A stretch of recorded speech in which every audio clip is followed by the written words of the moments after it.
Hello and welcome to The Nudge, the consumer psychology podcast which explains the science behind how consumers make decisions. This episode will be slightly different to normal. I'm currently lucky enough to be travelling around South America actually, which means I haven't been able to sync up a guest to join me on the show. So for today's episode, this will be slightly shorter than usual and will only feature me. And do let me know if you like this type of format and I'll record a few more like this if that's the case. I recently just finished reading Inside the Nudge Unit, a fascinating account of how the author, David Halpern, encouraged the government to form a behaviour science team. The team, which started in 2010, quickly grew from a small unit of 10 employees to a large organisation of 60 plus, influencing several different parts of government. Right now they make decisions on hundreds of different areas of government, from the letters we receive from the HMRC to the road signs we pass on the M1. Today I'll talk through the basic framework they implement and some of the successful nudges they've used. The Behaviour Insights team faced a major challenge when they were created in 2010. Many MPs were dubious that behaviour science nudges could actually improve the efficiency of government, so to ensure their actions were understood and appreciated, they created a framework which would guide all of their ideas. Their framework is a short, simple mnemonic called EAST. The mnemonic comprised 4 areas where the team would attempt to implement these improvements. They are: make it easy, make it attractive, make it social, and make it timely. What's so great about the framework is it can be applied anywhere. It works for public or private organisations, large campaigns, or a simple email. It's a clear checklist that you can use on all of your ideas. Anyway, let's start with the first one, making it easy. David Halpern and the Behaviour Insights team were pretty confident that most parts of government contained too much friction.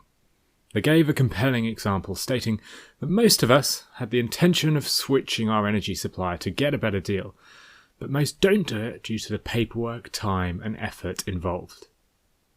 So the team's first idea was that if you can remove these frictions, you can encourage more citizens to complete a desired action, like paying taxes on time or living a healthier life.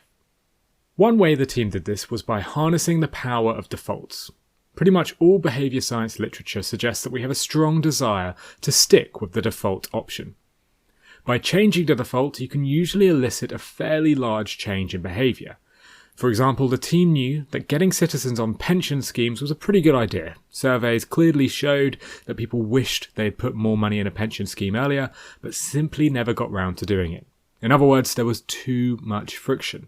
So, they changed the default for a pension scheme from an opt-in to an opt-out. In October 2012, UK employers were told to automatically enrol their workers into a pension scheme. This default switch increased overall participation rates in pension schemes from 61% to 83%, meaning 400,000 more people now have a pension, a significant achievement for one pretty small change. Another way the team make it easy was by reducing the hassle attached to certain activities. One of these was around energy suppliers. The government had successfully forced energy suppliers to allow clients simple and easy movement between different companies, meaning consumers could now switch to get a far better deal. The problem was that most consumers just didn't get round to switching. The BI team weren't surprised. In the UK, there are over 300 different energy tariffs, dozens of different suppliers, and thousands of different combinations of tariff bills. For a consumer, it was difficult to figure out what tariff they were on, let alone figure out the best deal that tariff would get you elsewhere. So the team removed the friction by doing 2 things. The first was to create an app which quickly and simply found the best deals for your tariff based on the price and satisfaction. The second was to make it easy to find your tariff by adding a QR code to every single energy bill. Once scanned, the app would tailor the deals based on your tariff, area, and current offer, and allow the consumer to find the best deal in seconds, a simple scan of the phone, rather than hours calling different suppliers.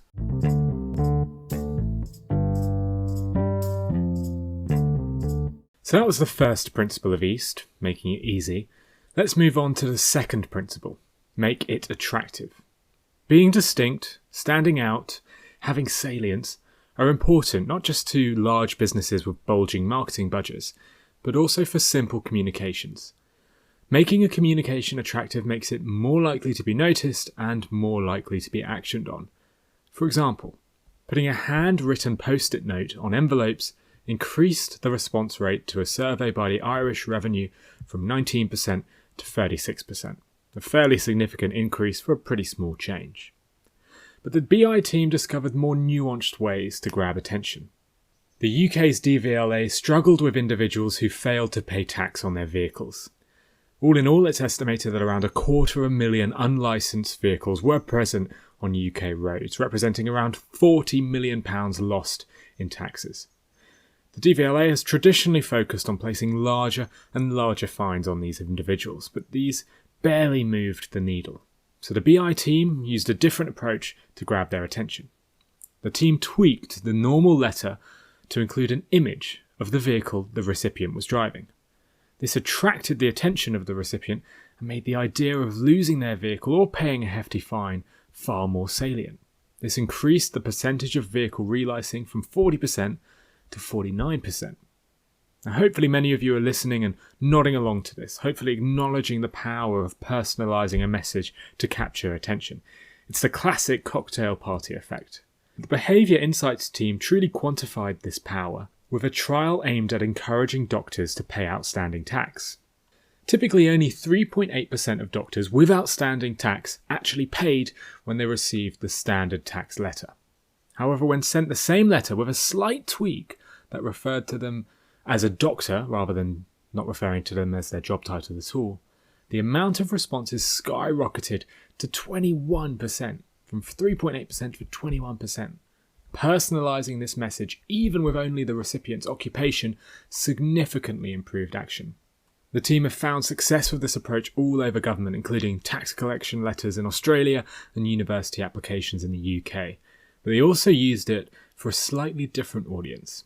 The team ran a trial with a large investment bank to test different ways of encouraging bankers to donate a day's salary to charity. The control group received generic emails and leaflets encouraging the bankers to participate, explaining the work the charity does. 5% of bankers offered to give a day's salary when they saw this communication. The team then slightly tweaked the approach by making the email more personalised. This included addressing the banker by name and having it sent from a person the banker knew. This increased the percentage from 5% to 12%. Then finally, the team tried adding one more nudge to further improve the result. Simply, they offered those who signed up a sweet from a sweet tin. The sweet activated the rule of reciprocity and increased the percentage to 17%, a dramatic increase from the control group. An attractive message that's noticed will generate far better results than a generic one. So when you think about your sales pitch, your email campaign, or your next charity fun run, find ways to make your communications attractive.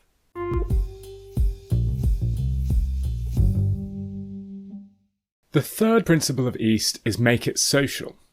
Humans are social animals. We are heavily influenced by what others around us do and say.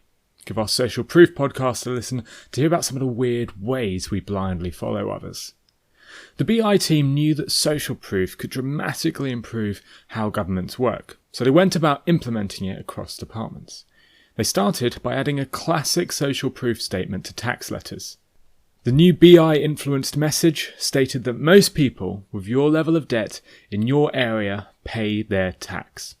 This one line of text increased payments by 15%, resulting in 1.2 million more being paid in the first month of it being used.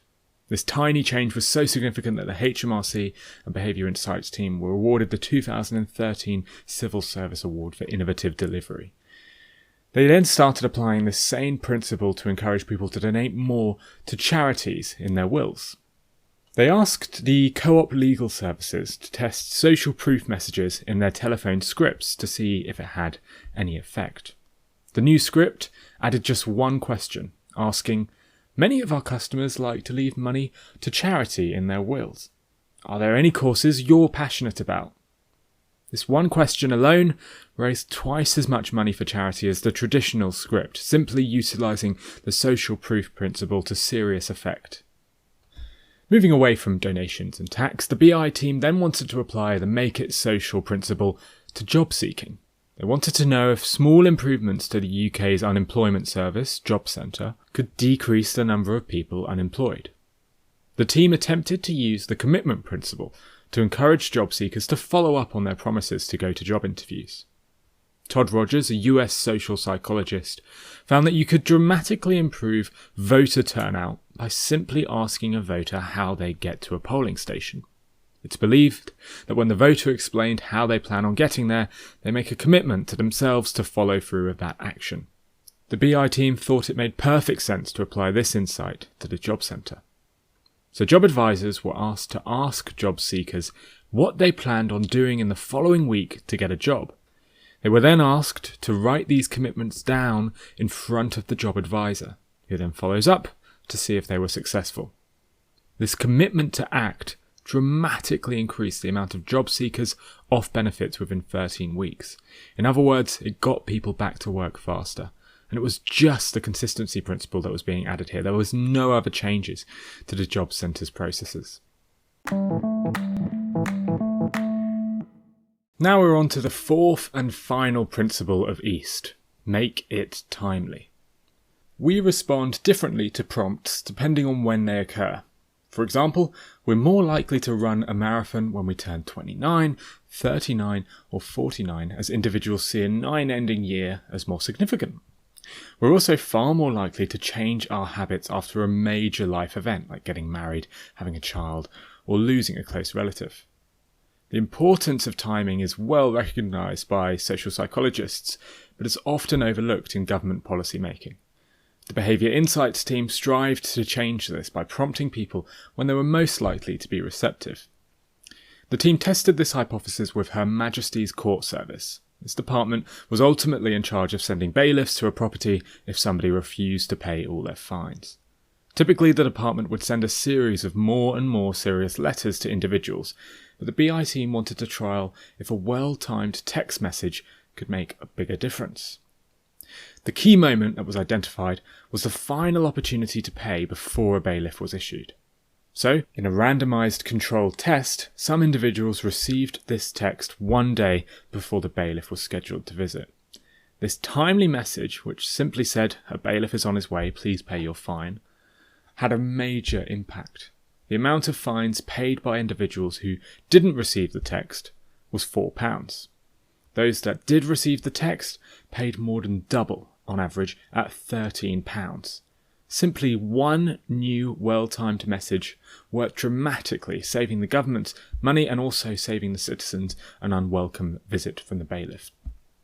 A large-scale field experiment showed that moving signature boxes from the end of a form to the beginning of a form can significantly increase honest reporting. The team tested this on a car insurance driver survey, which asked how many miles the owner had driven in their car. When prompted at the beginning to give their signatures, i.e. when prompted right at the start, a sort of timely prompt, customers reported having driven 10% more miles. In other words, they were simply being more honest. The difference amounted to 2,428 miles per car, or a $97 average difference in the annual car insurance premiums, depending on whether they signed basically at the top or the bottom. This shows the power of asking somebody to make an honest declaration at one point rather than another. The study's authors argue that signing our name activates our sense of reputation and duty for a brief period, even if we're not aware of it. It makes you wonder, if an organisation really wants us to read the fine print, maybe they should ask us to sign at the top rather than the bottom. Timely messages can also be combined with the consistency principle. For example, encouraging employees due for imminent vaccinations to write down the time and date of their appointment increased vaccination rates by 4.2%. Similar results were reported on in the book Influence by Robert Cialdini, which showed that the amount of people who showed up for their dentist appointment greatly increased when they were asked to write down when their next appointment is.